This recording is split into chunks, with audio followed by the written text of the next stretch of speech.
Assalamualaikum. Waalaikumsalam warahmatullahi wabarakatuh. Afwan, anak berusaha tidak terdengar. Baik, kita mulai kajian kita. Alhamdulillah Rabbil Alamin. Segala puji bagi Allah Jalla Jalaluh, Rabb alam semesta ini, yang semoga Allah memberikan taufiknya kepada kita untuk melaksanakan ketaatan, melakukan hal-hal yang dicintai oleh Allah, meninggalkan segala yang dibenci oleh Allah Jalla Jalaluh. Allahumma salli wa sallim wazid wa barik wa an'im ala sayyidina wa maulana Muhammadin wa ala alihi wa ashabihi ajma'in. Salawat dan salam semoga tercurahkan untuk baginda Nabi kita alaihi salatu wassalam, dan untuk keluarga beliau, untuk istri-istri beliau, untuk putra-putri beliau, dan untuk seluruh sahabat Nabi. Semoga Allah meridhai kita bersama mereka. Amma ba'd. Ahibati fillah, pada kesempatan kali ini, tepatnya pada tanggal 19 ya, 19 Safar 1439 Hijriah. Kita akan melanjutkan kajian kita tentang perjuangan Rasulullah sallallahu alaihi wasallam. Setelah wahyu turun kepada beliau, wahyu yang pertama turun adalah Iqra. Dengan turunnya Iqra, beliau menjadi nabi. Setelah itu sempat terputus, wahyu sempat terputus, yang dikenal dengan masa fase bekunya wahyu tidak turun. Kemudian setelah itu turun firman Allah. Allah mengatakan, ya ayyuhal muddathir qum fa'anzir wa rabbaka fakabbir wa thiyabaka fatahhir wa rujza fahjur.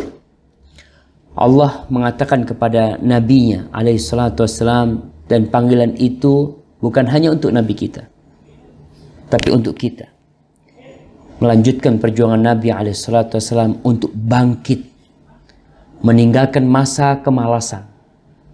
Orang berselimut pertanda orang itu sedang kurang fit, atau memang dia sedang hendak tidur, tidak mau beraktivitas. Maka diperintahkan untuk bangkit, fa'anzir. Kau sampaikan, kau berikan peringatan, kau ajak orang kepada kebaikan. Dengan turunnya ya ayyuhal muddathir, Rasulullah sallallahu alaihi wasallam menjadi rasul. Maka kita akan melihat bagaimana tahapan-tahapan yang dilakukan oleh Nabi alaihi salatu wassalam dalam menyampaikan agama Allah ini. Apa saja yang dilakukan oleh Rasul sallallahu alaihi wasallam dalam menyampaikan agama Allah? Apakah beliau langsung menuju ke Ka'bah, di tempat orang-orang musyrikin berkumpul, lalu beliau berpidato mengajak orang-orang kepada Islam, atau beliau berangkat ke tempat keluarganya, mengumpulkan keluarganya terlebih dahulu, mengajak mereka, atau beliau menempuh jalan lain sebagai tahapan untuk menyampaikan agama Allah ini kepada umat manusia yang sekarang semua orang dengan izin Allah telah mendengar adanya agama Islam ini. Baik, kita masuk kepada permulaan dari dakwah yang dilakukan oleh Rasulullah sallallahu alaihi wasallam. Fadhali. Bismillah. Fikih sirah nabawiyah, mendulang hikmah dari sejarah kehidupan Rasulullah sallallahu alaihi wasallam, dari Profesor Dr. Zaid bin Abdul Karim Az-Zaid. C. Dakwah sirriyah, rahasia sembunyi-sembunyi. Rasulullah mengawali dakwahnya dengan rahasia. Sudah merupakan suatu hal yang lumrah dan alami apabila Rasulullah SAW menyampaikan rahasia itu kepada orang yang paling dekat dengannya dari keluarga dan teman-teman dekatnya. Selain itu, kepada orang yang diharapkan darinya kebaikan melalui pertimbangan dan cara memilih orang yang bisa dijadikan sebagai teman berkomunikasi, hingga muncullah orang-orang yang memenuhi panggilan itu. Barakallahu fiik. Iya. Rasulullah sallallahu alaihi wasallam mengawali dakwahnya dengan sembunyi-sembunyi. Beliau mengetahui apa yang hendak beliau sampaikan bukan sesuatu yang mudah diterima oleh tatanan masyarakat yang dahulunya hidup dalam jahiliyah, yang mereka memiliki banyak Tuhan, banyak sesembahan. Maka beliau memulai dengan tahapan memilih orang-orang tertentu yang kiranya bisa menerima dakwah ini. Subhanallah. Baik dari pihak keluarga atau dari teman. Tidak semua keluarga. Kita pun tahu bahwa keluarga kita tidak semua suka sama kita. Keluarga kita tidak semuanya amanah, menyimpan rahasia. Maka ini menuntut seorang yang berdakwah di awal dakwah Nabi SAW untuk memilih. Dari keluarganya beliau pilih beberapa orang. Dan beliau punya sahabat-sahabat akrab yang beliau tahu dengan mereka. Kadangkala sebagian di antara kita nih lebih dekat dengan sahabatnya daripada dengan anak pamannya. Lebih dekat dengan sahabatnya daripada dengan pamannya. Dari keluarganya sendiri. Maka Rasul sallallahu alaihi wasallam memulai dengan orang-orang dekat yang beliau percaya dari keluarganya. Dan dari teman-teman dekatnya. Selain itu, ada orang-orang yang beliau kenal. Jadi kenal sama sahabat beda. Yang namanya sahabat, ya seorang yang sudah sering kita kumpul sama mereka. Kita makan sama mereka, kita jalan sama mereka. Tapi kalau sekedar kenal, kita tahu fulan ini orang baik. Maka Rasul SAW memilih. Sehingga langkah beliau membuahkan hasil. Kenapa beliau memberikan kepada orang-orang yang beliau percaya orang ini akan menerima agama ini? Karena kalau tidak akan bocor. Yang awalnya rahasia akan menjadi rahasia umum. Ketika berdakwah kepada seseorang yang salah pilih, maka akhirnya seluruh penduduk Mekah akan mengetahui bahwa terjadi pergerakan atau terjadi dakwah di kota Mekah. Siapa orang-orang yang masuk Islam dengan dakwah Nabi As-Sirriyah ini? Silahkan. Yang paling utama diantaranya adalah 1. Khadijah binti Khuwailid radhiyallahu anha, ummul mukminin, istri Rasulullah sallallahu alaihi wasallam. Nah, ini orang yang pertama. Istri Nabi alaihi salatu wassalam. Makanya orang kalau memilih pasangan hidup, pilihlah yang baik. Dan kita sudah bahas bagaimana Khadijah radhiyallahu taala anha. Beliau adalah wanita yang mulia. Beliau adalah wanita yang berkhidmat kepada suaminya. Walaupun suaminya tidak berharta. Dan ketika Abu Thalib melamar Khadijah, Abu Thalib telah mengatakan, "In kana fil mali qillun fa innal mala dhillun zail." Abu Thalib ketika melamar Khadijah mengatakan, kalau mungkin keponakanku ini hartanya sedikit, tapi harta adalah bayangan yang cepat berlalu. Khadijah tahu beliau memilih Nabi SAW sebagai suaminya karena beliau melihat sesuatu yang berbeda di sisi hamba ini. Maka tatkala turun Iqra, Khadijah sudah menguatkan Nabi SAW. Ketika turun Ya ayyuhal muddathir, Khadijah orang yang pertama menerima. Karena dia udah siap nih. Dia tahu dengan suaminya. Kata-kata pertama yang keluar dari Khadijah ketika pulang dari Hira. Ketika Nabi SAW pulang dari gua Hira. Apa kata Khadijah? Kalla wallahi la yukhzikallah abad. Nggak mungkin Allah akan menghinakan. Taib. Yang kedua. 2. Waraqah bin Naufal, yaitu Rasulullah Shallallahu Alaihi Wasallam berkata, jangan ada yang mencemooh Waraqah bin Naufal, karena saya telah melihat sebuah surga atau 2 buah surga untuknya. Taib, barakallahu fiik. Berkaitan dengan Waraqah bin Naufal ini, ana semalam membaca bahasa Arabnya. Ada yang kurang tepat di sini sebutkan terjemahannya Waraqah bin Naufal, yaitu Rasulullah SAW bersabda. Di dalam bahasa dikatakan Waraqah bin Naufal alladhi yaqulu anhu Rasulullah sallallahu alaihi wasallam. Jadi Waraqah bin Naufal yang Rasulullah sallallahu alaihi wasallam bersabda tentang dia. Jadi Nabi bersabda tentang Waraqah. Bukan yaitu Rasulullah sallallahu alaihi wasallam berkata. Yang betul Waraqah bin Naufal yang Rasulullah sallallahu alaihi wasallam bersabda tentang dia. La tasubbu Waraqah bin Naufal fa inni qad ra'aitu lahu jannatan aw jannatain. Kalian jangan mencemooh Waraqah bin Naufal. Karena apa? Karena sesungguhnya aku melihat bagi dia itu 1 surga atau 2 surga. Subhanallah. Waliman khafa maqama rabbih jannatan. Allah mengatakan dan bagi orang yang takut dengan makom Tuhannya, dia akan diberdirikan di hadapan Allah, ada 2 surga. Waraqah telah disebutkan oleh Nabi SAW dia mendapatkannya. Baik, lanjutkan ucapan Ibnu Katsir.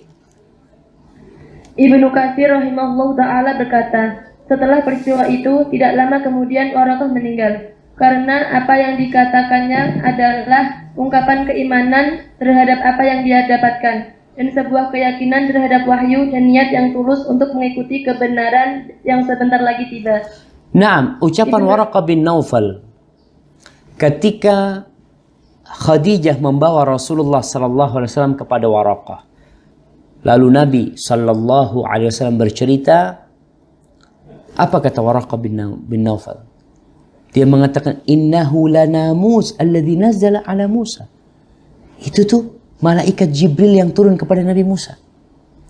Ini menunjukkan kalau Waraqah beriman. Lalu Waraqah mengatakan yang nanti akan dijelaskan oleh Ibnul Qayyim. Perkataan Ibnul Qayyim di sini sebutkan Waraqah mengatakan wallahi law kuntu jadha'an hina yukhrijuka qaumuka. Andai kata aku dalam kondisi muda, belia, gagah perkasa ketika kaummu mengusirmu, aku akan membelamu mati-matian. Ungkapan ini tidak mungkin dari orang yang tidak beriman.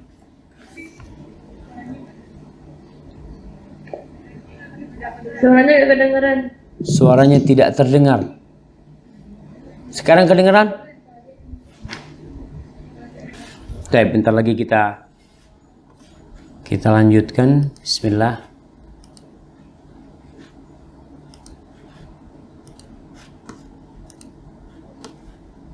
Nah, insyaallah 1 menit kita lanjutkan lagi.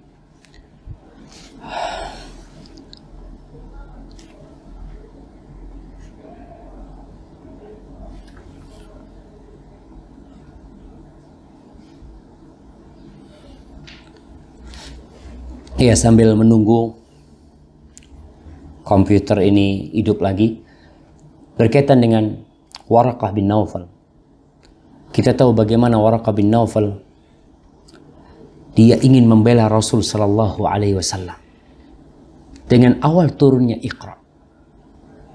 Dan ketika Waraqah mengatakan dia ingin dalam kondisi muda belia, berangan-angan dalam kondisi muda belia ketika Rasulullah sallallahu alaihi wasallam diusir oleh kaumnya. Apa kata Nabi alaihi salatu wasallam? Beliau mengatakan, "Awa mukhrijiya qaumi." Apakah kaumku akan mengusirku? Waraqah telah membaca kitab Taurat. Dia telah mengetahui bagaimana nabi-nabi yang diutus. Bagaimana Nabi Isa alaihissalam diburu oleh kaumnya untuk dibunuh. Bagaimana Nabi Musa alaihissalam diburu oleh Fir'aun dan bala tentaranya untuk dibantai. Dan akhirnya Allah Jalla Jalaluh memberikan kemenangan kepada mereka. Tapi tetap seorang yang membawa risalah yang seperti dibawa oleh Nabi Musa alaihissalam akan dimusuhi. Oleh karena itu, pernyataan Waraqah menandakan kalau dia beriman. Nah, dia beriman. Sehingga Rasul SAW dalam hadis menyatakan hal itu, sejatinya itu udah cukup sebagai bukti kalau Waraqah beriman. Aku melihat bagi Waraqah 1 atau 2 surga. Dan tentunya tidak masuk surga kecuali orang yang beriman. Dan Waraqah adalah lelaki pertama yang beriman kepada Rasul SAW. Nah, bentar nih.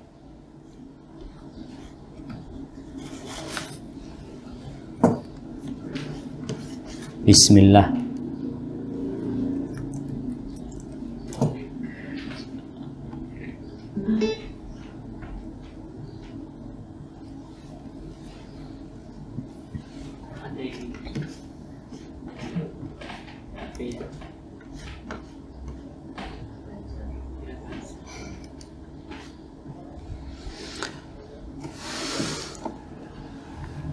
Dan sejatinya seorang yang beriman ketika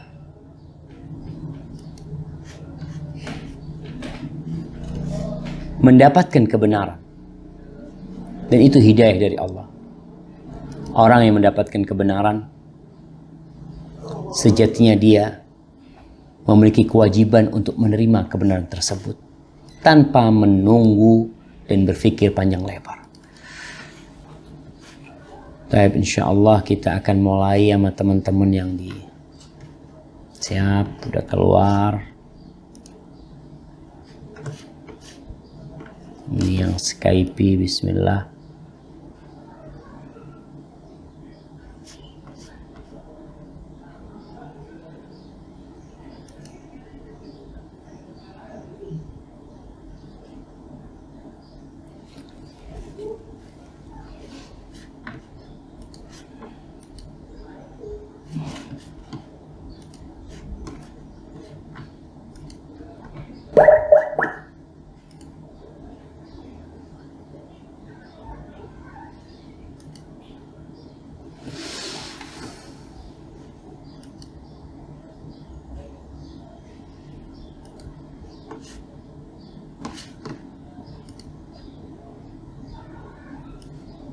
Assalamualaikum.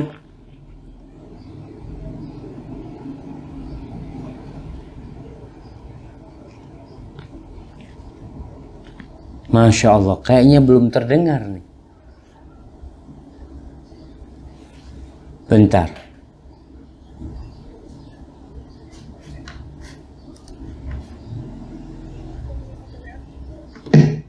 Assalamualaikum, udah dengar suaranya?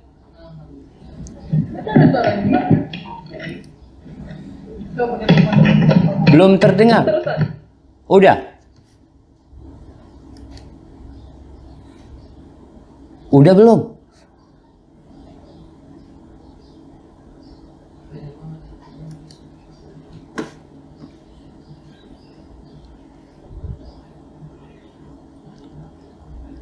Assalamualaikum.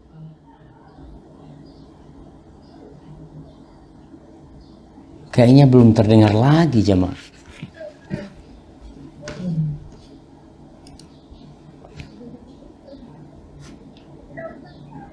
Udah? Baik, alhamdulillah. Selesai urusannya. Kita hampir keringetan barusan. Baik, kita lanjutkan. Sampai mana tadi kita jemaah? Baik, kisah Waraqah bin Naufal. Bahwasanya pernyataan Ibnu Katsir, Waraqah bin Naufal mengikuti kebenaran. Karena dia telah menyatakan bahwasanya yang turun kepada Nabi Muhammad alaihissalam adalah wahyu melalui Jibril sebagaimana turun kepada Nabi Musa alaihissalam. Di sini Ibnul Qayyim rahimahullahu taala mengatakan, jadi ada yang perlu diterjemahan yang ditulis di sini yang berkaitan dengan ucapan Ibnul Qayyim. Di sini disebutkan wa aslamal qis Waraqah bin Naufal. Pendeta Waraqah bin Naufal masuk Islam. Wa tamanna an yakuna jada'an. Disebutkan di sini dan berjanji untuk membela Rasul SAW tatkala dikeluarkan dari kampung halamannya. Ya mungkin maknanya kurang lebih sama ya. Jadi kalau bahasa Arabnya dikatakan wa tamanna an yakuna jada'an, dan dia berangan-angan dalam kondisi muda belia ketika Rasulullah SAW diusir oleh kaumnya, dikeluarkan dari kampungnya. Baik, tolong dibaca perkataan Syekh Muhammad bin Utsaimin rahimahullahu taala. Karena itu kami katakan bahwa yang paling pertama masuk Islam di kalangan wanita adalah Khadijah, dan dari kalangan laki-laki adalah Waraqah bin Naufal. Namun karena dia meninggal dunia dengan sangat cepat, setelah itu menyebabkan muncul perselisihan tentang keislamannya. Wallahu a'lam. Baik, barakallahu fiik. Ini penjelasan yang sangat gamblang sekali karena ada perbedaan pendapat tentang siapa lelaki yang pertama kali masuk Islam. Berkaitan dengan wanita yang pertama kali masuk Islam, tidak ada perbedaan pendapat. Dia adalah Khadijah radhiyallahu taala anha. Tentang lelaki yang masuk Islam pertama kali, ada yang mengatakan Abu Bakar As-Siddiq, ada yang mengatakan Waraqah bin Naufal, tapi sebenarnya Waraqah bin Naufal. Karena Waraqah telah berkata dia akan membela Nabi alaihissalam apabila Nabi diusir dari kaumnya sebelum turun surat Al-Muddathir. Ketika Iqra, dia sudah masuk Islam. Dia sudah percaya kalau ini adalah Nabi utusan Allah Jalla Jalaluh. Namun karena umurnya yang pendek, sehingga tidak ada kisah tentang dia. Dia meninggal dunia setelah turunnya ayat itu, sehingga orang-orang tidak banyak tahu. Baik, orang yang ketiga yang masuk Islam adalah Abu Bakar As-Siddiq radhiyallahu taala anhu. Abu Bakar As-Siddiq masuk Islam umurnya ketika itu 38 tahun kira-kira. Dia masuk Islam. Kemudian yang keempat adalah Ali bin Abi Thalib radhiyallahu taala anhu. Dia adalah orang yang pertama kali masuk Islam dari kalangan anak-anak. Umur Ali disebutkan ketika itu ada yang berpendapat 8 tahun, ada yang mengatakan 6 atau 8 tahun. Dia masih anak-anak. Kenapa Ali bisa masuk Islam? Atau kenapa Nabi SAW menawarkan Islam kepada Ali bin Abi Thalib? Karena Ali bin Abi Thalib ternyata salah satu anak pamannya yang hidup bersama Nabi SAW. Pamannya memiliki banyak anak. Sehingga Rasulullah SAW ingin meringankan beban paman yang memiliki anak banyak. Akhirnya diambil salah satu dari anaknya, dirawat dan dibesarkan oleh Rasulullah SAW. Maka wajar ketika Ali bin Abi Thalib menjadi anak yang pertama kali masuk Islam, karena dia ada bersama Nabi SAW. Yang kelima, Zaid bin Harithah, pelayan Rasulullah SAW. Ini terjemahan yang kurang tepat. Karena dalam bahasa Arabnya disebutkan Zaid bin Harithah maula Rasulullah sallallahu alaihi wasallam. Maula itu artinya mantan budak. Jadi Zaid bin Harithah ini dahulunya adalah budak Nabi alaihi salatu wasallam. Yang Nabi mendapatkan hadiah dari Khadijah. Setelah itu Zaid bin Harithah hidup bersama Nabi SAW. Dan orang tuanya datang. Karena Zaid termasuk anak yang diculik kemudian dijual. Orang tuanya datang mengharap Zaid bisa pulang kembali. Nabi SAW mengatakan kepada orang tuanya, ya terserah, kalau Zaid mau balik silahkan. Ditawarin Zaid sama orang, Zaid kau balik daripada kau bersama orang ini jadi budak kau di sana. Nah, ketika itu Rasulullah SAW mengangkat Zaid bin Harithah sebagai anaknya, sebagai anak angkat. Yang dahulunya anak angkat itu, adopsi anak itu ada dalam Islam. Tapi setelah itu dibatalkan. Maka Zaid yang dahulunya dikenal dengan Zaid bin Muhammad selama berada di kota Mekah, akhirnya kembali dipanggil di kota Madinah Zaid bin Harithah. Jadi dia adalah mantan budak Rasulullah SAW. Baik, silahkan dibaca. Mereka adalah generasi awal yang gesit melakukan dakwah dengan rahasia, sehingga melalui tangan Abu Bakar banyak sekali dari kalangan sahabat telah masuk Islam, seperti Utsman bin Affan radhiyallahu anhu, Az-Zubair bin Awam radhiyallahu anhu, Abdurrahman bin Auf radhiyallahu anhu, Sa'ad bin Abi Waqqas radhiyallahu anhu, Talha bin Ubaidillah radhiyallahu anhu. Mereka adalah 5 sahabat yang tergolong 10 sahabat yang digembirakan masuk surga. Barakallahu fikum. Ana nggak tahu bahasa digembirakan ini apakah bahasa Indonesia yang baku ya. Bahasa Arabnya mereka itu al-mubasysyarun bil jannah. Artinya yang mendapatkan kabar gembira masuk surga. Apa digembirakan masuk surga itu artinya diberi kabar gembira untuk masuk surga? Ibu-ibu? Iya. Digembirakan masuk surga, digembirakan juara 1 umpamanya. Itu artinya mendapat kabar gembira juara 1. Diberi Ustaz. Disenangkan. Disenangkan belum, mereka belum masuk surga. Mereka dikasih kabar gembira akan masuk surga. Diberi kabar gembira. Kayaknya diberi kabar gembira sih yang tepat ya. Tapi nanti kita lihat di Kamus Besar Bahasa Indonesia, mungkin ana yang salah. Tapi ala kulli hal kita melihat nih. Abu Bakar As-Siddiq ketika masuk Islam, dia menerima Islam. Dia tidak hanya untuk dirinya. Abu Bakar juga punya sahib-sahib. Sahib-sahib yang baik sama dia. Ya tentunya Abu Bakar telah meminta izin kepada Nabi SAW untuk mengajak. Dan Abu Bakar mengajak Utsman bin Affan. Utsman menerima Islam itu. Utsman bin Affan ketika itu umurnya kira-kira 34 tahun.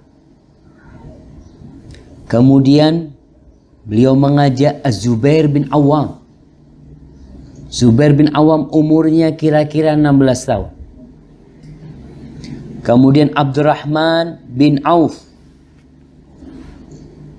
Ya umurnya tidak lebih dari umur-umur mereka.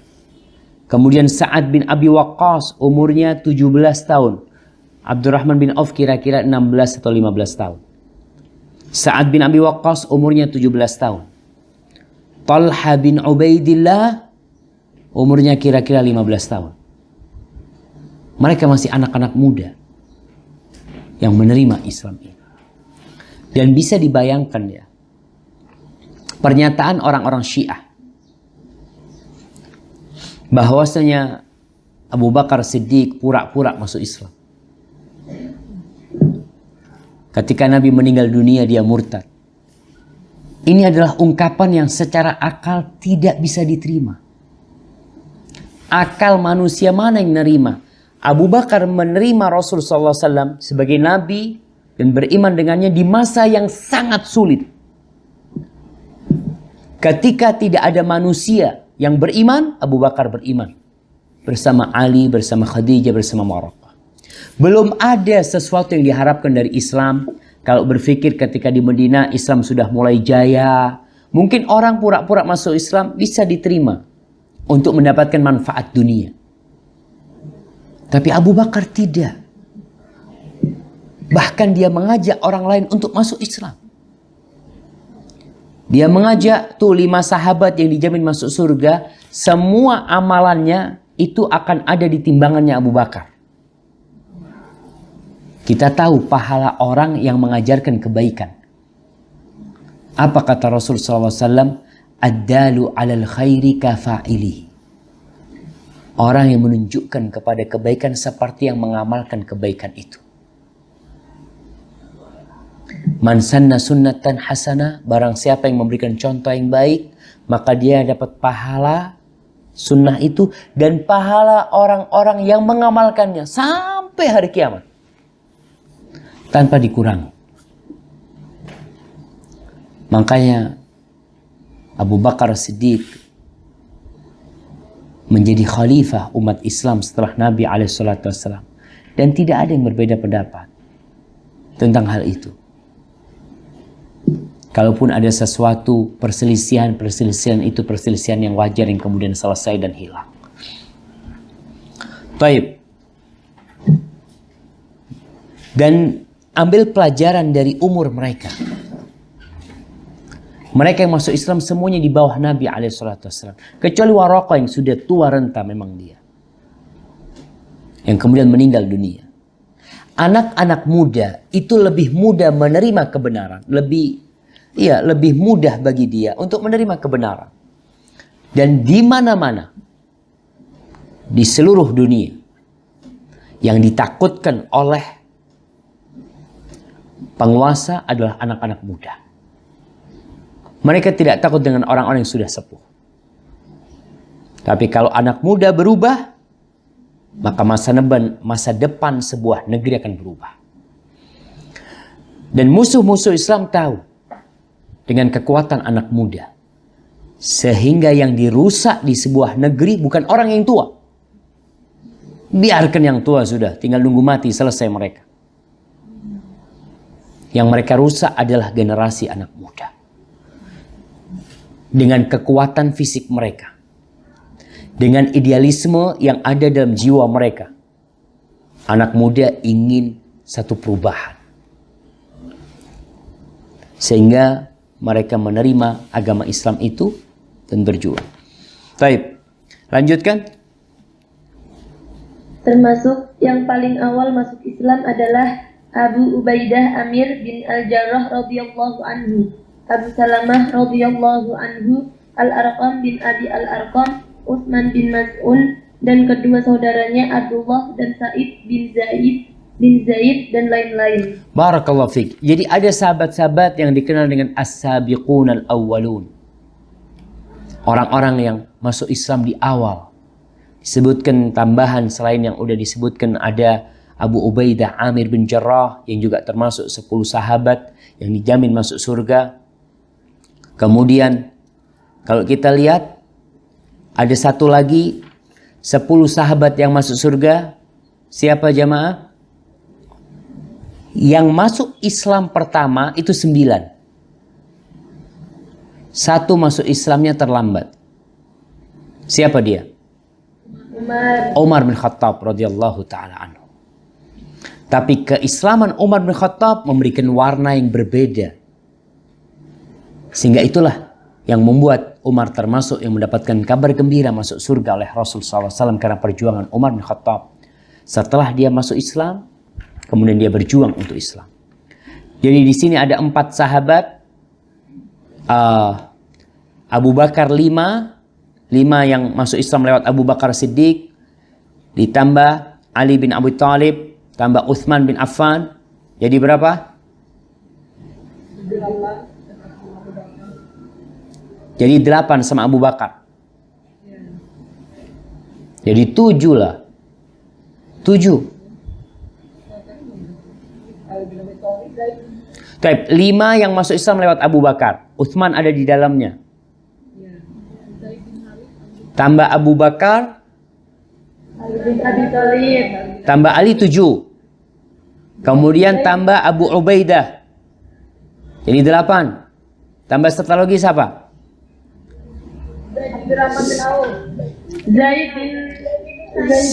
Sa'id bin Zaid.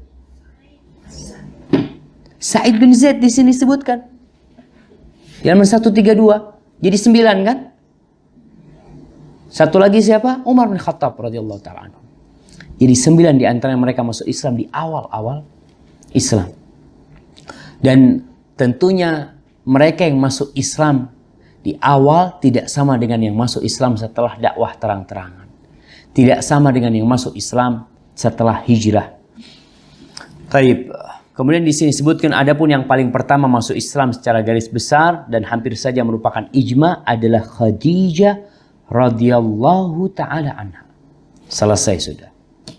Kalau kita bicara keutamaan Khadijah, makanya kenapa Rasulullah sallallahu alaihi wasallam beliau terus memberikan penghargaan kepada Khadijah ketika Khadijah sudah meninggal dunia. Beliau tidak hanya menjaga Khadijah dalam hidupnya. Wanita yang sudah tua renta. Khadijah meninggal dunia ketika umurnya 65 tahun. Dan Nabi tidak menikah dengan wanita lainnya ketika itu. Padahal wanita tua itu ya sudah tua lah Khadijah, umur 65 tahun. Tapi itulah kesetiaan Rasul sallallahu alaihi wasallam. Kemudian beliau menikah dengan banyak wanita. Tapi tetap Khadijah ada di hati beliau. Tidak pernah hilang. Dan tidak ada satupun istrinya yang menggantikan posisi Khadijah radhiyallahu ta'ala anha. Beliau ketika menyembelih seekor kambing, yang beliau kasih siapa? Teman-temannya Aisyah, teman-temannya Zainab, teman-temannya Khadijah radhiyallahu ta'ala anha. Dan ini bentuk kesetiaan seorang suami kepada istrinya. Bukan hanya istri, tapi dia adalah pendukung dakwah Nabi sejak awal beliau berdakwah. Baik, dilanjutkan. Mereka semua itu masuk Islam secara rahasia dan mereka berkumpul bersama Rasulullah Shallallahu Alaihi Wasallam dengan secara rahasia dan sembunyi-sembunyi untuk membacakan wahyu Al-Quran dan untuk memberikan pengarahan keagamaan. Nah, Rasulullah Shallallahu Alaihi Wasallam ketika berdakwah dalam masa sembunyi-sembunyi, beliau perlu berkumpul dengan mereka. Berkumpulnya pun dengan cara sembunyi-sembunyi. Karena tidak boleh bocor nih urusannya. Karena kebocoran itu akan menyebabkan langkah yang selanjutnya akan semakin berat. Membangun pondasi harus dengan sabar, digali, ditata dengan rapi. Bangunan yang ke atasnya insya Allah gampang. Yang penting pondasinya dahulu. Dan Rasulullah SAW memilih rumahnya Al-Arqam ibn Abil Arqam. Sama umurnya Al-Arqam ibn Abil Arqam belasan pada waktu itu. Masih anak muda. Dan nanti kita akan lihat kenapa kok di rumahnya Al-Arqam ibn Abil Arqam. Kenapa tidak di rumahnya Abu Bakar? Kenapa tidak di rumahnya Uthman? Kenapa Rasulullah SAW memilih secara khusus rumahnya Al-Arqam ibn Abil Arqam? Karena ada keistimewaan yang dimiliki rumah Al-Arqam ibn Abil Arqam. Baik, kita sekarang akan berbincang tentang hikmah dakwah as-sirriyah. Kita perlu membahas hikmah ini dikarenakan ada sebagian umat Islam yang kemudian di masa sekarang dakwah sembunyi-sembunyi. Di negeri Islam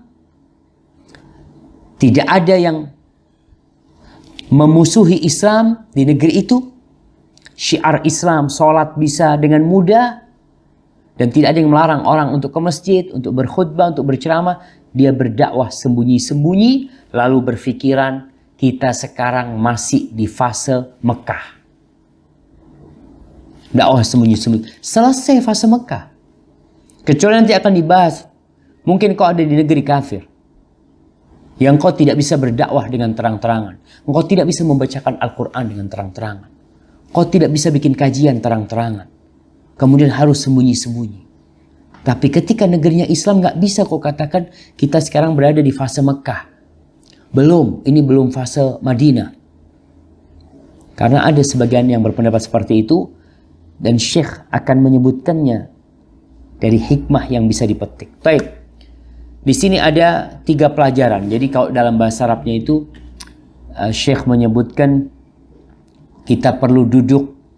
Beliau mengatakan berhenti dalam poin dakwah sirriyah ini thalathata mawaqif. Ada 3 tempat berhenti kita untuk berfikir, mengambil hikmah. Tapi yang pertama, silakan dibaca. Hikmah atau pelajaran. Hikmah pertama, pertanyaannya, mengapa dakwah didahului dengan rahasia? Jawabannya adalah 1. Agar warga Mekah tidak dikagetkan dengan peristiwa yang menakutkan mereka, yang menyebabkan mereka kalat dan mematikan embrio dakwah dari masa buayan. Baik. Kenapa kok dakwah sirriyah? Ini jawabannya. Jawaban pertama, kondisi kota Mekah. Warga kota Mekah itu kalau dakwahnya terang-terangan maka mereka akan kaget dan mereka akan menolak mati-matian. Kalau hanya menolak mungkin tidak masalah, tapi mereka akan membunuh dakwah ini dari buayannya. Maka penting nih bagi seorang yang berdakwah untuk mengetahui kondisi kampungnya, kondisi tempat yang hendak dia menyampaikan. Dan Rasulullah SAW mendapatkan wahyu. Artinya beliau tahapan-tahapan ini berdasarkan wahyu. Kapan beliau dakwah sirriyah selama 3 tahun, lalu beliau diperintahkan untuk dakwah jahriyah, itu sesuai dengan turunnya ayat-ayat. Setelah beliau meninggal dunia, apabila ada seorang yang berdakwah di negeri kafir umpamanya, dia lihat kondisinya.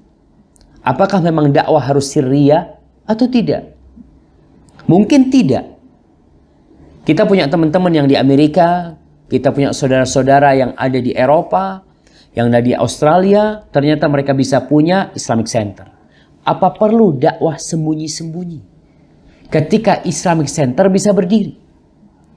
Nggak perlu.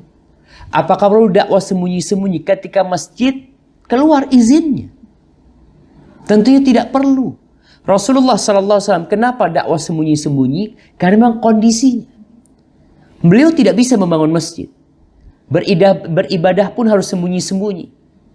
Karena kalau ketahuan beribadah, mereka akan disiksa. Dan kita akan lihat, ketika Nabi SAW mulai berdakwah terang-terangan, maka tatkala itu, mereka disiksa dan ditindas. Tapi tidak masalah mereka disiksa, ditindas. Kenapa? Karena pondasinya udah kuat nih. Selama 3 tahun tuh, Abdurrahman bin Auf, ya, Talha bin Ubaidillah, Al-Arqam bin Abil Arqam, mereka sudah ditempa. Selama 3 tahun, dibacakan ayat-ayat Allah, dikasih arahan. Sehingga iman mereka seperti baja.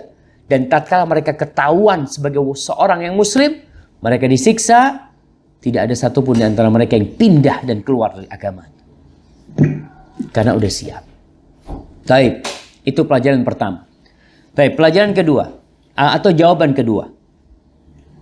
2. Agar barisan dakwah mendapatkan kader-kader yang siap membela dakwah tatkala Rasulullah SAW mengumumkannya dan muncul musuh-musuh Islam yang berupaya menghancurkannya. Nah, ini yang barusan kita sampaikan. Beliau sedang Sallallahu Alaihi Wasallam membentuk kader yang siap untuk membela kebenaran. Dan ini terulang pengkaderan para sahabat terulang ketika mau hijrah. Bagaimana Rasulullah SAW mengkader sahabat untuk hijrah. Artinya mempersiapkan kota Madinah untuk menerima dakwah ini. Yang awalnya 6 orang masuk Islam, didakwain, tahun depan 12 orang, tahun depan 70 orang. Setelah itu mereka pulang, mereka siap kota Mekah, kota Madinah afwan, baru Nabi hijrah bersama para sahabatnya. Jadi menciptakan pembela-pembela kebenaran itu penting. Ketika kondisinya, ya memang kita nggak bisa berjalan seenak kita. Perlu adanya strategi dan tahapan-tahapan. Baik, tafadhal dibaca. Syekh Abu Bakar Al-Jazairi berkata, tidak ada dalil akurat yang bisa dijadikan pegangan oleh mereka yang melakukan dakwah rahasia di negara-negara kaum muslimin dewasa ini. Dakwah Rasulullah SAW selama 3 tahun tidak bisa dijadikan sebagai pegangan dalam masalah itu. karena beliau dan sahabat-sahabatnya pada waktu itu tidak mampu untuk memperdengarkan kalimat La ilaha illallah Muhammadar Rasulullah. Mereka tidak diizinkan untuk melakukan sholat, tetapi setelah barisan dakwah mereka kuat, maka dakwah akhirnya diumumkan, yaitu konsekuensinya mereka berhadapan dengan siksaan dan intimidasi sebagaimana yang dikenal di kalangan umat Islam. Oleh karena itu, asal dari dakwah ini adalah mengumumkan. Adapun cara rahasia hanya dipakai apabila berhadapan dengan darurat yang kondisinya bisa dipahami oleh orang cerdas. Karena rahasia adalah bentuk pengecualian dan bukan dasar utama. Nah, bukan dasar utama dakwah adalah sembunyi-sembunyi. Kita disuruh mengumumkan dakwah ini. Menyampaikan agama ini kepada semua. Bukan hanya kepada perorangan, tapi kepada semua halayak. Nabi diperintahkan mengatakan, Qul ya ayuhan nas, inni Rasulullah ilaikum jami'a. Wahai umat manusia, aku adalah utusan Allah kepada kalian semua. Jadi kalau ada orang yang berdalih, Syekh Abu Bakar mengatakan ada kelompok-kelompok memang, sekte-sekte yang mereka berdakwah sembunyi-sembunyi di dalam negeri Islam. Dan Anda sampaikan tadi, di dalam negeri kafir pun terkadang tidak perlu sembunyi-sembunyi. Bahkan Anda melihat, Anda beberapa kali nonton beberapa potongan video pendek di Eropa, di Amerika, bagaimana seorang muslim berdakwah di pasar, berdakwah di tempat umum. Nggak ada yang larang. Dia bercerita tentang keindahan Islam, tuh orang-orang, ya Allah ya, orang-orang non-muslim datang kumpul di sana, perempuan dengan pakaian yang biasa dia pakai, yang laki kadangkala, tapi dia dengerin. Dan tidak ada yang melarang. Sehingga kenapa sekarang kita harus sembunyi-sembunyi? Apa memang ada yang perlu kita sembunyikan? Nggak ada. Qur'annya udah jelas. Tapi kondisi daruratlah yang membuat dakwah itu akhirnya secara rahasia. Makanya dulu tuh Al-Lalikai menyebutkan dalam kitabnya I'tiqad Ahli Sunnah, dia menyebutkan sebuah athar, kalau kau melihat ada orang 5 berkumpul sembunyi-sembunyi tanpa orang banyak, maka kau curigain dia. Bisa jadi mereka ingin keburukan. Dan itu yang terjadi. Maka ingat, kalau ada orang berdalih dengan dakwah Syria Nabi SAW, lalu dia berdakwah sembunyi-sembunyi di negeri Islam atau di negeri kafir yang kita mendapatkan kebebasan untuk menyampaikan agama Allah ini, maka ada sesuatu yang tidak tepat di diri mereka dan perlu diluruskan. Jadi dakwah Islam ini nggak perlu ada intel, ada mata-mata umpamanya dari di Indonesia, mungkin di Indonesia ada BIN, Badan Intel, atau intel dari kepolisian. Kalau di Amerika mungkin ada CIA, ada FBI, ada apalah. Mereka punya mata-mata. Nggak perlu, nggak ada yang disembunyikan Islam ini. Kita dakwah apa adanya. Mau ceramah, dulu ceramah, katanya kalau ceramah hati-hati Ustaz, ada intel. Sekarang ceramahnya live. Semua bisa dengar. Semua bisa mencatat. Asalkan yang kita sampaikan adalah kebenaran yang ada dalam Al-Quranul Karim, insya Allah nggak ada masalah. Maka seorang hamba yang beriman hendaklah berdakwah terang-terangan dengan adab dan etika yang telah diajarkan oleh Islam. Dan kita tahu Nabi SAW orang yang paling sempurna akhlaknya. Wa innaka la'ala khuluqin azim. Baik, sekarang setelah tadi 2 pertanyaan. Afwan, 1 pertanyaan kemudian dijawab. Kemudian sekarang ada hikmah yang lainnya. Silahkan dibaca. Berdasarkan penjelasan di atas, kita mengambil beberapa pelajaran di antaranya. 1. Allah tidak membebani seseorang kecuali sesuai kemampuannya. Maka apabila ada perintah untuk melakukan amalia dakwah, lakukanlah sesuai dengan kemampuan dan jalan dengan manhaj yang benar. Nah, la yukallifullah nafsan illa wus'aha. Ini perlu kita pahami. Sehingga seorang muslim juga tidak terbebani hidupnya. Allah tidak membebani hamba kecuali sesuai dengan kemampuan. dalam urusan amar ma'ruf nahi mungkar, ini kadangkala orang salah faham. Ketika engkau tidak mampu merubah kemungkaran dengan tanganmu, maka kau rubah dengan lisanmu. Tetap dikatakan merubah dengan lisanmu. Tidak dikatakan kau tidak merubah kemungkaran. Kan jelas merubah kemungkaran. Kata Nabi SAW, biyadih dengan tangannya, kalau mampu. Artinya engkau bisa merubah kemungkaran dan tidak menimbulkan kemungkaran yang lebih dahsyat. Laksanakan. Tapi kalau ternyata kau merubah kemungkaran yang timbul kemungkaran lebih besar, berarti kau nggak mampu. Engkau malah melakukan mudarat sekarang. Yang kedua, nggak mampu, maka rubah dengan lisannya. Nggak mampu dengan lisannya, maka dengan hatinya. Dan yang dengan hatinya dikatakan dia merubah kemungkaran dengan hatinya. Dan kelak kita akan ditanya. Artinya urusannya ini, urusan sama Rabbul Alamin, Al-Malik, Al-Quddus, Al-Basir, Al-Khabir, yang Allah tahu dengan segala yang detail dari diri kita. Kau mampu dengan lisanmu, tapi kau tidak mengingkarinya. Maka kita akan ditanya. Tapi yang jelas, merubah, mengajak kepada kebaikan sesuai dengan manhaj, dengan metode yang sudah ditetapkan. Tidak bikin-bikin sendiri. Baik, yang kedua. Dua, tidak tergesa-gesa untuk memetik hasil, karena Rasulullah Shallallahu Alaihi Wasallam sebagai orang yang diperintahkan untuk memikul kewajiban dakwah ini, karena sangat mencintai dakwah, antusias dan responsif, sangat berambisi agar manusia menerima dakwahnya. Seharusnya beliau mengajak siapa saja yang dia temui di jalan atau yang ditemuinya di Ka'bah ataupun dalam perkumpulan-perkumpulan. Namun ternyata dia tidak menceritakan dakwah itu, kecuali kepada orang-orang tertentu. Beliau menahan diri menanti masa berdakwah secara terbuka tiba, yang akan mampu memberikan hasil yang lebih dan cepat, menunggu waktu yang tepat. Barakallahu fiik. Nah, kita lihat nih.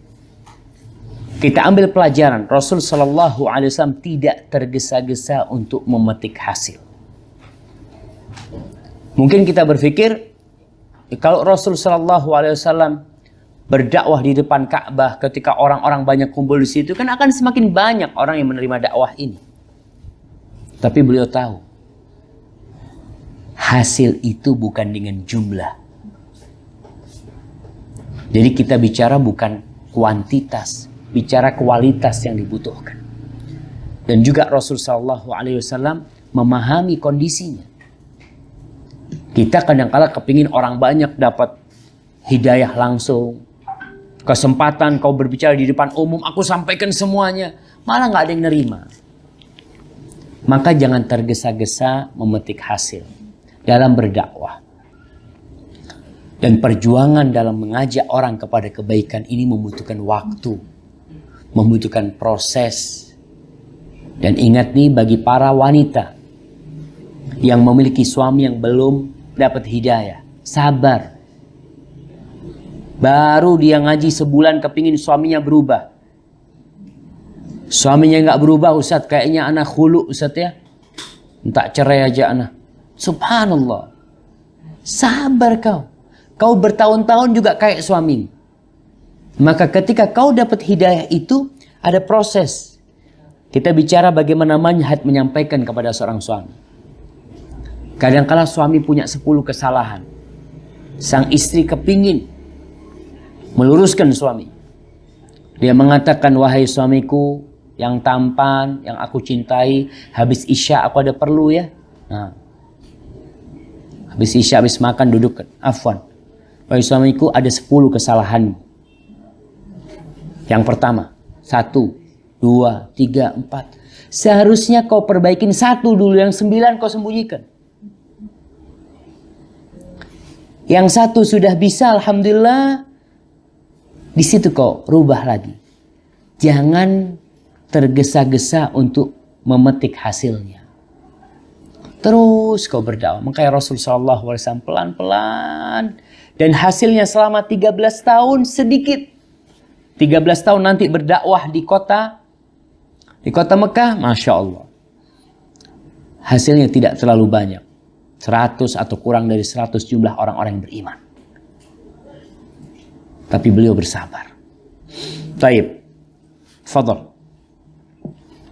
Seorang dai mesti mengetahui bahwa setiap manusia memiliki sisi fitrah dan kebaikan. Itu dipahami berdasarkan hadis Rasulullah Shallallahu Alaihi Wasallam.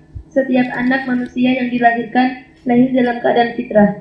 Namun fitrah itu tertutupi oleh dosa dan noda, dan untuk bisa sampai kepada fitrah itu perlu menanti dengan kesabaran. Beberapa masyayikh memberikan perumpamaan dengan berkata, sesungguhnya bagi siapa saja yang menyalakan api kemudian membiarkan kayu bakarnya hangus dan menyisakan abu dan arang, maka setelah seorang bisa saja mengeluarkan dari gundukan abu yang sudah dingin itu sebuah bara api kecil yang menjadi cikal api yang menyala, yaitu dengan cara meniup debu yang mengelilinginya hingga debu-debu itu dan sisa bakaran hilang, kemudian meniup kembali hingga muncul bara api yang bisa menyala tatkala diletakkan di atasnya daun kering atau kertas. Masya Allah, kita lihat nih. Jadi kita sama orang itu husnudzon. Semua orang ini memiliki sisi baik. Bahkan semuanya itu diciptakan di atas fitrah. Cuma masalahnya kita kadangkala ya udah dari awal itu apa istilahnya ya, udah kalah duluan. Melihat aduh nggak mungkin beriman, sudah nggak mungkin. Orang kayak gini mau berubah, Allah. Nunggu matahari terbit dari arah barat kayaknya. Itu ada di diri kita. Di sebagian di antara kita. Apa yang dilakukan Rasul Sallallahu Alaihi Wasallam? Beliau berhusnudzon.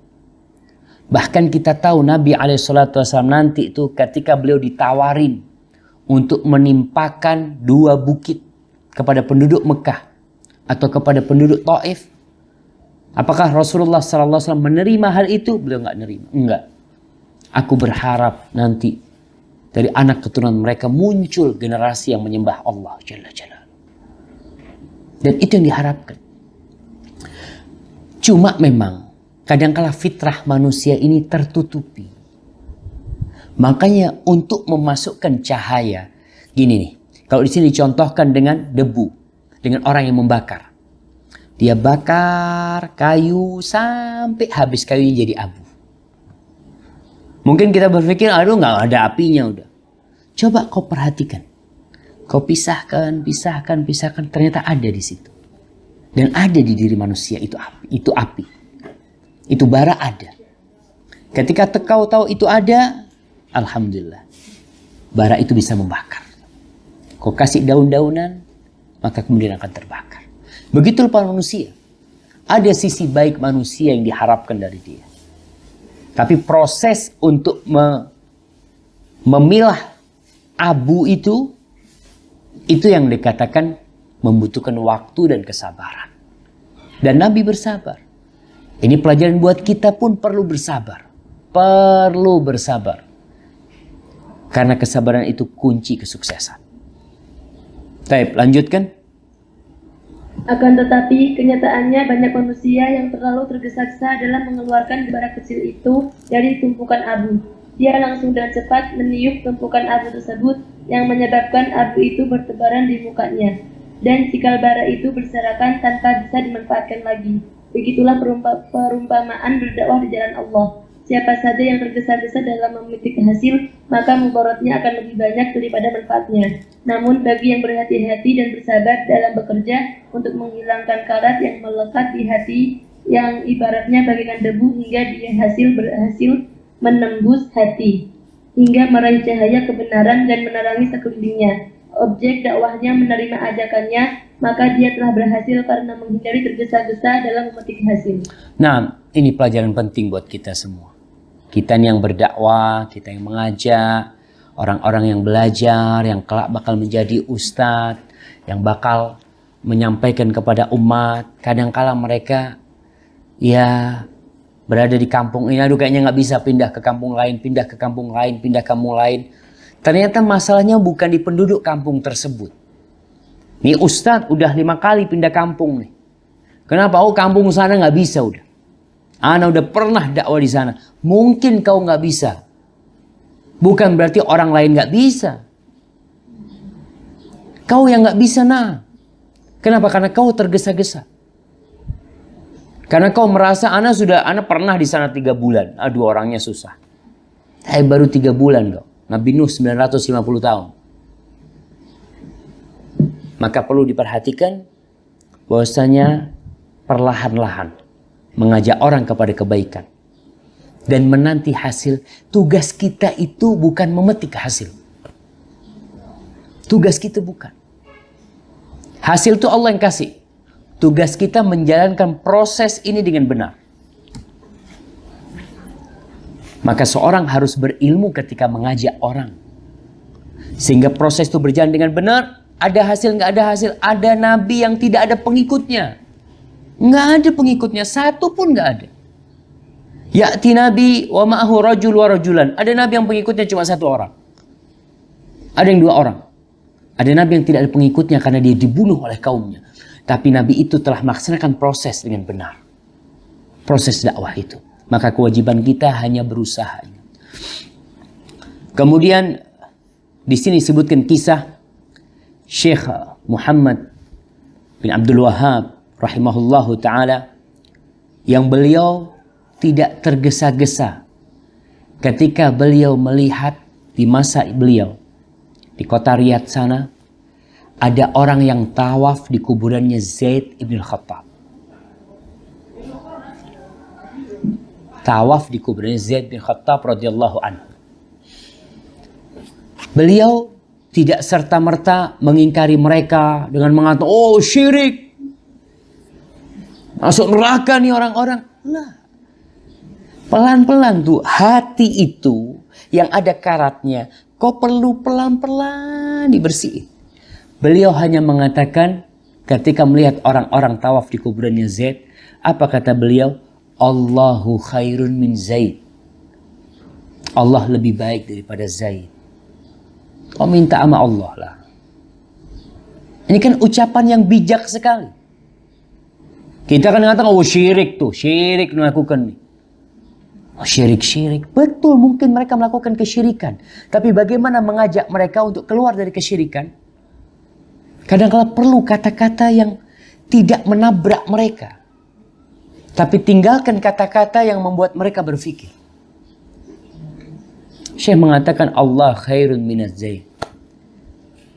Maka ini perlu kita juga mengamalkan seperti itu.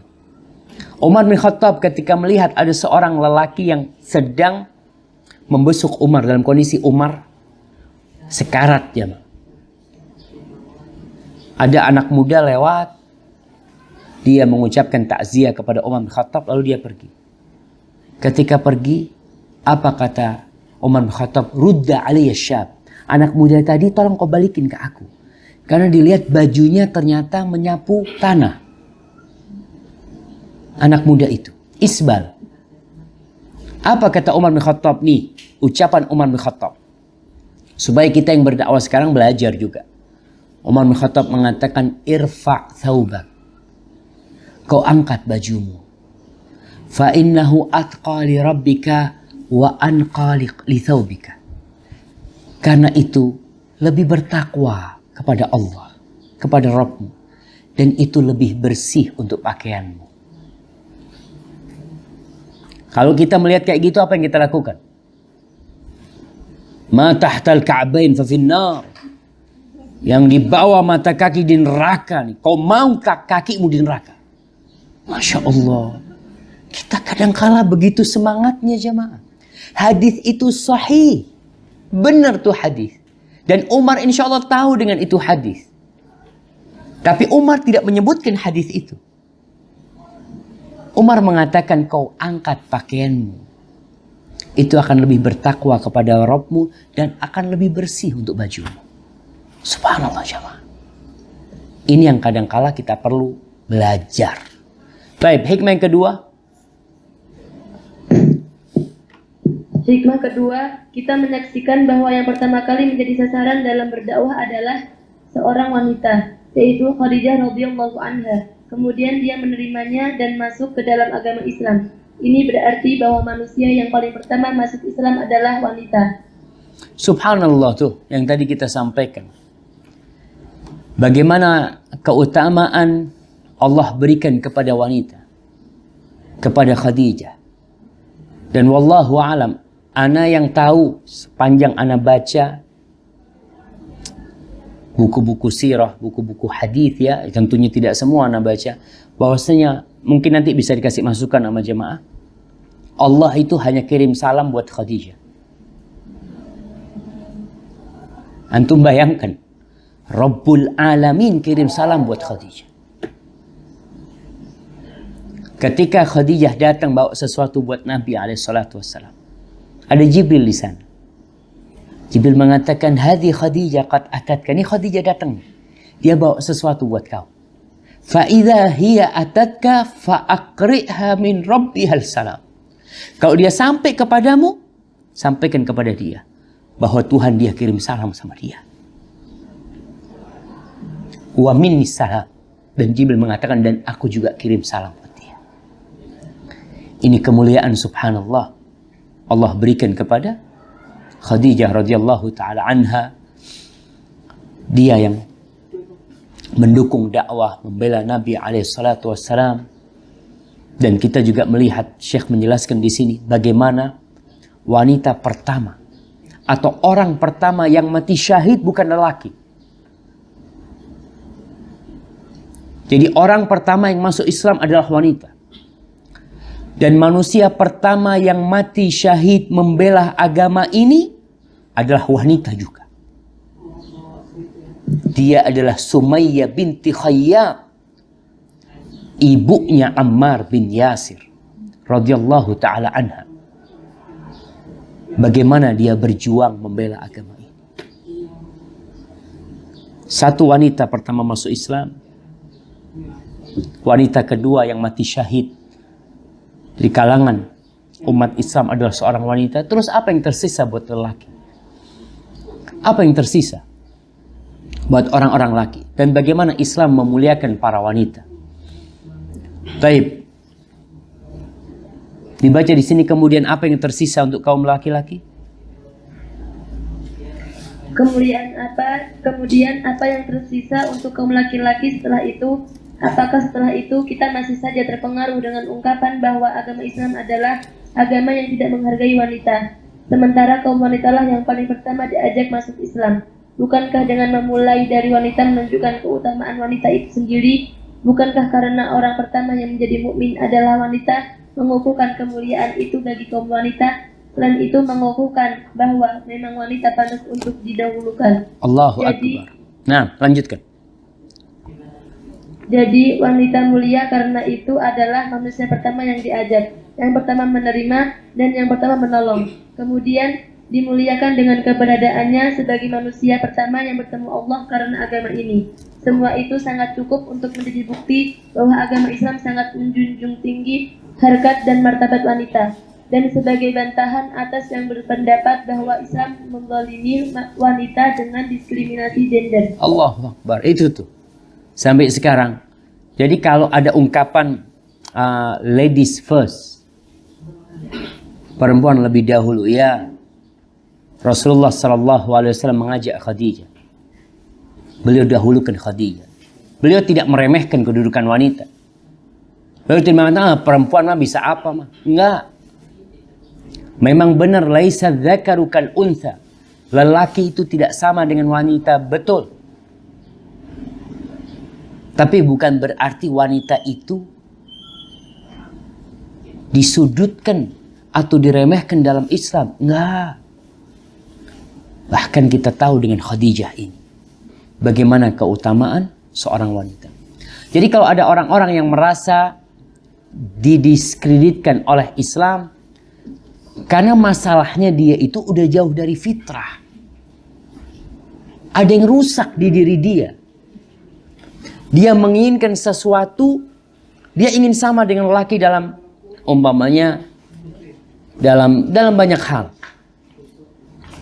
Kalau kau sama dengan lelaki, kau sama dengan suamimu, terus siapa yang rawat anak-anakmu nantinya? Kau gantian ngerawat anak. Anak terus terang kalau dikasih gaji sehari 1 juta ngerawat anak, anak kayaknya milih cerai jamaah. Kasih 1 juta ngerawat anak, terlalu istri yang kerja. Nggak bisa. Itu bertentangan dengan fitrah seseorang. Karena memang Allah telah memberikan kepada wanita kelebihan. Kelebihan perasaan, kelebihan cinta, kelebihan kesabaran. Makanya wanita itu tempat sakinah, tempat kedamaian. Beda sama laki-laki. Ya memang begitu Allah ciptakan laki-laki. Tapi hikmah yang ketiga. Hikmah ketiga, keseriusan Abu Bakar radhiyallahu anhu dalam berdakwah. Abu Bakar As-Siddiq radhiyallahu anhu yang dari tangannya telah masuk Islam 5 orang yang tergolong 10 sahabat yang diberi kabar gembira sebagai ahli surga sebagaimana yang telah kami sebutkan. Dia hanyalah seorang diri tetapi gesit dalam mengajak ke jalan dakwah. Dialah manusia pertama yang mengajak ke jalan dakwah dari umat Muhammad SAW. Hal yang menunjukkan bahwa satu jiwa bisa berbuat banyak. Itulah yang dikenal dengan dakwah fardiyah, dakwah personal, yang bahkan dilalaikan oleh banyak manusia. Barakallahu fiik. Nah, ini dakwah fardiyah. Kadangkala memang sebagian orang itu melupakan dakwah fardiyah. Abu Bakar Siddiq sendirian, berapa yang bisa beliau bawa? Dakwah itu nggak harus di atas mimbar. Nunggu jadwal khutbah Jumat. Tanya, pulang liburan. Kau liburan dakwah nggak? Katanya. Nggak ada Ustaz, ana nggak ada jadwal khutbah Jumat. Udah ada ustadznya. Berarti kau akan berhenti berdakwah. Asas dakwah itu landasan pertama adalah dakwah fardiyah. Dakwah perorangan. Kau punya sohib-sohib. Pulang dari pondok nih, mamanya seorang santriwati. Pulang dari pondok, dia kan punya teman-teman dulu. Ini yang dilakukan Abu Bakar. Ketika dia masuk Islam, yang dia ingat pertama adalah sohib-sohibnya. Dan ini bentuk kesetiaan seorang sohib dengan sohibnya. Ketika mendapatkan sesuatu yang baik, siapa yang akan dia kasih? Aku punya teman-teman dulu. Teman-teman SD. Mungkin ibu-ibu, teman-teman kerja dulu. Mungkin dulu teman-teman arisan. Teman-teman kongkow apa? Teman-teman apa tuh? Kongkow. Apa tuh kongkow tuh? Kumpul-kumpul. Bahasa Indonesia? Bahasa gaul lah. Tapi yang jelas tadi, ketika engkau memiliki teman-teman dan kau mungkin aku nggak punya jadwal untuk berceramah Ustaz. Orang kampung nggak nerima karena melihat anak mungkin pulang dari pondok ini itu. Tapi kau bisa dakwah dengan perorangan. Datang ketemu sahibmu, undang makan ke tempatmu, lalu ngobrol sama dia, tanya kerjamu di mana ini itu. Lalu di sela-sela obrolan itu kau sisipkan nilai-nilai yang bisa membuat dia berubah. Dan banyak sekali jamaah. Bahkan terus terang, mungkin ustadz ceramah yang hadir 1.000 orang, mungkin yang hadir 2.000 orang, mungkin tidak ada yang terpengaruh dengan ceramah itu. Tapi kau pulang dari ceramah, kau sampai ke tempat teman-temanmu di warung, kau sampaikan, subhanallah. Ana tahu seorang, Masya Allah, jemaah. Ada seorang yang dia, ana kenal baik sama dia. Dia cerita, ada fulana, itu nggak pernah, dia sholat tapi nggak pernah puasa. Didatengin sama dia, ke rumahnya. Ini perempuan datang kajian berapa kali udah. Didatengin ke rumahnya, diajak macam-macam. Besoknya langsung puasa. Ini puasa Ramadan, dia nggak puasa pada waktu itu. Maka kadang-kala dengan ngomong 4 mata ya. 4 mata itu ngomong dari hati ke hati itu. Insya Allah itu akan lebih mengena. Taib. Sebutkan sini, itulah dakwah fardiyah. Tafadhali. Landasan dan awal dari sebuah dakwah adalah dakwah fardiyah. Dan cara itu tidak membebankan, hanya memanfaatkan metode pertemuan. Itulah dakwah fardiyah yang bisa dilakukan oleh anak kecil maupun dewasa, laki-laki maupun perempuan, bisa dilakukan di rumah ataupun di jalan. di pertokoan ataupun tempat menjual roti, di sarana transportasi ataupun di lapangan terbang, melalui surat ataupun pesawat telepon. Masya Allah. Sarananya mudah sekali. Nggak perlu undangan. Nggak perlu nunggu diundang. Kayak Ustadz, diundang Ustadz ke Jakarta. Nggak perlu. Kau bisa dakwah lewat telepon. Nggak lewat HP. Sekarang lebih mudah lagi ya. Untuk dakwah fardiyah ini, kau punya sohib, kau tinggal WA dia. Kau punya sesuatu yang indah, kata-kata yang indah kau kirim ke dia. Bisa jadi dapat hidayah dia lewat kirimanmu tersebut. Kemudian di sini ada sebuah contoh nih. Syekh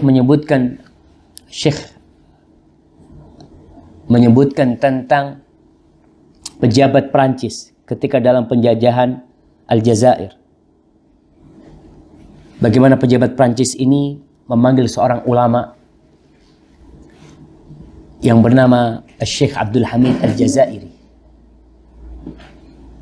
Lalu ketika berhadapan langsung dengan pejabat itu mengatakan, imma an tuqli'a an talqini talamidika hadhil afkar. Engkau berhenti dari menyampaikan, mendikte kepada murid-muridmu pemikiran-pemikiran ini, wa illa, kalau kau tidak berhenti, arsaltu junudan liighlaqil masjid. Aku akan kirim pasukan yang menutup masjidmu, tempat engkau menebarkan racun-racun itu kepada kita. Apa kata Syekh Abdul Hamid? Dia mengatakan, innaka la tastati'u dzalik. Kau nggak bisa. Kau nggak akan bisa. Marah nih. Gimana kau bilang aku nggak bisa? Aku nih pejabat nih. Kata dia, lalu dia mengatakan, coba dibaca ucapan Syekh Abdul Hamid ini. Kalau saya berada, Syekh Abdul Hamid berkata, kalau saya berada di tempat pesta, maka saya akan ajari peserta pesta itu. Kalau saya berada di sebuah perkumpulan, maka saya akan ajari yang hadir di situ. Kalau saya berada di kereta, maka saya akan ajari penumpang kereta yang sedang musafir itu. Dan kalau saya masuk penjara, maka saya akan jadikan para napi sebagai murid-murid saya. Dan kalau kamu membunuh saya, maka kamu telah menanam bara api di hati para penduduk negeri ini. Hal yang terbaik bagi kamu, wahai sang penguasa, adalah berdiam diri dari belenggu penduduk dalam agama dan bahasa mereka. Selesai. Jadi nggak ada istilah nggak bisa berdakwah. Nggak ada lagi istilah, aduh nggak boleh berdakwah Ustaz. Mama ada yang mengatakan, aduh udah dicekal sana cekal sini udah nggak mungkin. Tuh beliau mengatakan, kau mau penjara aku di penjara berdakwah. Kau mau asingkan aku, di tempat pengasingan aku berdakwah. Nggak bisa. Cuma sayangnya umat Islam kadang-kadang tidak melakukan ini. Dia berpikir dakwah itu ya harus di masjid. Dakwah itu harus tabligh akbar. Dakwah itu harus kajian nih. Jadi pengajian nih, kalau model live kayak gini mah bukan dakwah gitu kan. Jadi kadang-kadang ada orang yang berpikir dakwah semua cara, khususnya yang dari hati ke hati itu mungkin lebih mengena daripada yang ceramah umum yang kita tidak tahu dengan siapa yang hadir juga nggak tahu sama kau. Hadza wallahu a'lam bishawab. Itulah beberapa hikmah dari dakwah sirriyah yang dilakukan oleh Nabi alaihi salatu wasallam. Baik. Kalau ada pertanyaan, tafadhali. Dengan materi ya. Untuk materi, materi. Pertanyaan soal materi, ada nggak? Bukan macam sini. Satu aja. Assalamualaikum Ustaz. Waalaikumsalam warahmatullahi wabarakatuh. Ustaz, mengenai yang 10 sahabat yang dijamin masuk surga tadi kan Umar masuknya terakhir. Berarti itu sudah di fase dakwah secara terang-terangan, tidak lagi di fase tersembunyi. Umar bin Khattab. Iya. Iya. Umar bin Khattab tuh masuk Islam tahun ke-5 ke-6 Hijriah. Dia masuk Islamnya. Jadi Umar itu termasuk yang sudah mengganggu dakwah. Dia termasuk pengganggu dakwah dan Rasul SAW akhirnya berdoa agar Umar dapat hidayah dan Allah kasih hidayah kepada Umar bin Khattab. Jadi masuk Islamnya setelah dakwah terang-terangan. Tapi yang dilakukan Umar itu sesuatu yang sangat dahsyat. Ketika dia dapat tuh Islam, kemudian bagaimana dia membela agama Allah ini. Sehingga para sahabat mengatakan kita tidak pernah merasakan kenyamanan kecuali setelah masuk Islamnya Umar bin Khattab. Jadi masuk Islamnya Umar itu mewarnai yang lainnya. Membuat perubahan nyata. Sehingga Nabi memberikan kabar gembira tersendiri buat Umar bin Khattab untuk masuk surga. Barakallahu fiik. Ya, seperti itu. Assalamualaikum Ustaz. Waalaikumsalam warahmatullahi. Ada titipan pertanyaan dari Pekanbaru, tapi materinya pertanyaan sesuai dengan materi Ustaz. Nah, Ini Ustaz. Penulis menyebutkan mengenai dakwah siasat ini tidak bisa diterapkan, tidak ada dalil yang menunjang satupun. Kenyataannya memang masih ada tempat atau negara yang orang-orangnya seperti zaman jahiliyah memenuhi para ulama dan pengikutnya. Ini kisah nyata Ustaz, anak punya kenalan dari Thailand, Muslim. Dan dia saksi bahwa di sana jika ingin mengaji harus underground. Jika ketahuan mati atau terancam. Itu tahun 90-an, wallahu a'lam sekarang. Artinya penerapan cara dakwah bisa saja kasuskan Ustaz. barakallahu fiik. Nah, jadi di sini disebutkan oleh Syekh. Beliau mengatakan di halaman 133. Oleh karena itu beliau mengatakan asal dari dakwah ini adalah mengumumkan. Adapun cara rahasia hanya dipakai apabila berhadapan dengan darurat yang kondisinya bisa dipahami oleh orang cerdas. Karena rahasia adalah bentuk pengecualian dan bukan dasar utama. Berarti boleh. Jadi bukan Syekh melarang, tapi bukan itu dasarnya. Artinya orang setiap mau berdakwah, mulai dengan dakwah sembunyi-sembunyi. Karena kita masih di fase dakwah sirriyah, kemudian berpindah ke dakwah jahriyah. Enggak. Kalau tadi dikatakan ada tempat-tempat yang masih harus sirriyah, maka sir. Tetap. Artinya beliau menjelaskan itu pengecualian. Bukan itu asal hukum dakwah. Bukan. Jadi kalau memang kondisinya tadi disebutkan di Thailand pun tidak di semua tempat. Tadi dikatakan Thailand itu ada Fatoni. Ada daerah Fatoni yang muslim mereka punya perguruan tinggi, mereka punya masjid-masjid ya. Seperti itu. Maka di situ bisa terang-terangan. Tapi mungkin ada daerah tertentu yang nggak bisa. Ya mau nggak mau berarti kan pengecualian. Mereka mau terang-terangan tapi tidak bisa. Maka kemudian harus pengecualian. Dan ini pernah terjadi pula ketika Andalusia. Ketika runtuh kejayaan Islam di sana, Allahu Akbar. Orang tua tuh mau ngajarin Al-Quran ke anaknya harus sembunyi-sembunyi. Ngajarin Quran buat anaknya sendiri. Ketahuan dia dibantai. Maka kondisi tertentu pengecualian dakwah sirriyah masih dilakukan. Tapi bukan itu asal hukum dakwah. Jadi asal hukum dakwah adalah terang-terangan. Kecuali dalam kondisi tertentu. Barakallahu fiik. Itu pertanyaan yang menarik. Baik, terakhir. Assalamualaikum Ustaz. Waalaikumsalam warahmatullahi. Ini Ana dapat titipan pertanyaan Ustaz tentang harta waris. Kebetulan baru beberapa hari meninggal ya, hari Ahad. Di pertanyaan, istri ini meninggalkan harta yang sempat masuk asuransi, dua asuransi ya. Nah terus yang menjadi pertanyaan untuk warisannya itu pembagiannya gimana Ustaz? Dia meninggalkan suami, orang tuanya masih lengkap, anak perempuan 4 dan saudara laki-laki 2. Nah, Jamil, saudara laki-laki nggak dapat karena masih ada orang tuanya lengkap. Ya, jadi orang tuanya laki perempuan yang dapat bagian dapat 1/6. Karena ada anak, kemudian suami dapat 1/4. Lalu anak perempuannya dapat berapa? Kalau lebih dari 2? Berapa jamaah? Yang itu sebenarnya itu riba kan. Yang boleh diterima oleh mereka adalah duit yang masuk. Artinya kalau dalam asuransi itu duit yang masuk selama ini berapa, selama berapa tahun dihitung, maka itu hak dia. Hadza wallahu a'lam bishawab ya. Itu berkaitan dengan warisan itu. Jadi memang perlu duduk yang keluarganya itu datang ke Ustadz karena mungkin ada orang-orang lain yang mungkin berhak mendapatkan warisan, ada penghalang-penghalang warisan, harta dia yang mana aja. Jadi perlu yang lebih jelas. Ini sekedar gambaran umum tentang warisan itu. Taib hadza wallahu a'lam bishawab. Ana kira cukup karena ana harus berangkat. Mudah-mudahan kita bisa lanjutkan pada kesempatan yang akan datang.